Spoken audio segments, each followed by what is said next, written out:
jako akawuwo musajja mukulu myaka nkaaga nsanvu azalidwa kuno obubeno buzangolagawa. Ettaka okwetooloola eggwanga lifuuse kataka ensangi zino olw'abagagga abeegumbulidde okugobagana abantu ku mataka gaabwe esaako ebibanja byabwe.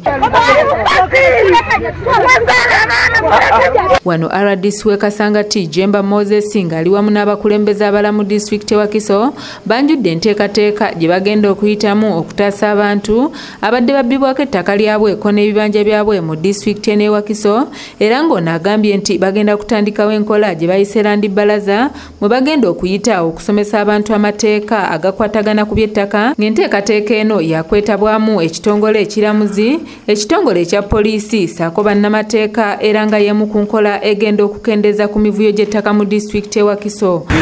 Tugambyemu nti agenda kweta balaza abatwogera ku by'ettaka.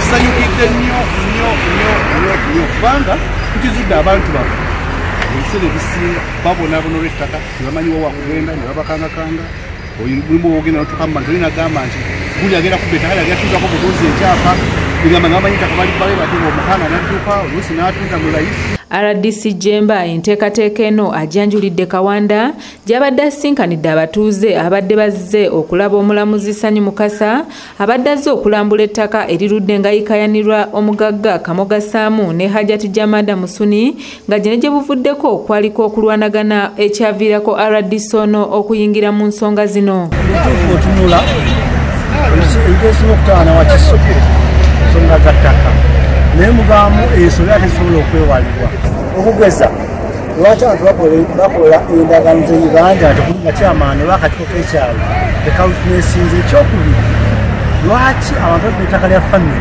kyamaani atekako n'omukono nga famire yonna tetudde ku witnessinga ndagaano eyo nti wano waagundi twagabanye tutunzeewo. Olukiiko luno lwetabiddwamu abantu abo abakuze mu myaka, era nga bano basiimye RDC Jemba olw'okuba omumuli ogulwaniridde abantu b'e Wakiso ku nsonga z'ettaka. Tusanyuse nnyo okulaba nti omulamuzi wa Second Ground RDC tubadde naye, RDC naye n'asanyukira eky'omulamuzi okukka ku ground, naye ffe kati tunyoleddwa nnyo kuba oyo omwana Jemba abadde omwana alumirirwa abantu abaawansi. Naye kati omuntu olubeerera bw'aba alumirirwa abantu abaawansi bamugyawo mangu. Simanyi lwaki pulezidenti tabuliriza nnyo na kulaba abantu abo lwaki babakyusa. Ye Hajati Jamada Musuni omu ku bali mivuyo egiri ku ttaka lino asanyukidde nnyo eky'omulamuzi okusituka najja okulaba enkayana z'ettaka lino we ziyimiridde. Twebaza RDC okubanga afisizza wakadede naye n'atuukako gye tuli. Tulaja n'enduulu zaffe ze tukuba bulijjo nga tulaja naba RDC muli luddawa, ba RDC muli mu kintu kino, bambi tusaba nabo tubeebaze okusinziira nabo balwanye okulaba nti bagezaako okulaba nga batuukirira ba RDC. Norini Namawanda yakusakidde eggulire lino ku lwa ABS Television. Ate bapatira nnyo okuba bataataaganya nakiwuliddeko ne baagala mujja wano kitundu kyaffe oli naye ze mbadde nfugira omulanga n'asaba pulezidenti w'ekitundu omuntu ono agire ng'ayamba ku kitundu kino kuba kirimu obuzibu bungi nnyo.